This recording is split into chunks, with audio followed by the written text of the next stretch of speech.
Cook County's triennial reassessment affects Riverside and Brookfield, with June 8 as the final deadline to appeal.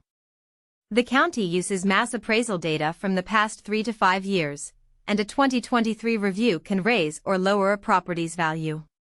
Appeals affect future tax bills, not the 2025 bill, and successful results may trigger another reassessment for 2026. In Riverside Township, single-family values rose an average 22%, condominiums 39%.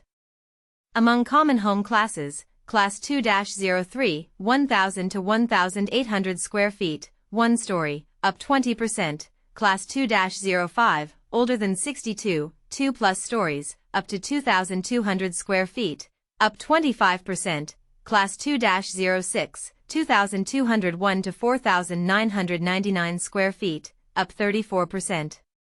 Land values jumped, Brookfield plus 33%, Riverside Village plus 75%, North Riverside plus 17.5%, Lyons/Riverside Lawn plus 29%.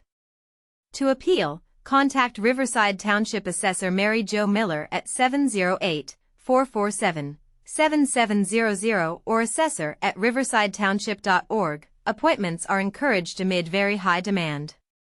About 60% of requests yield evidence for an appeal, 40% do not.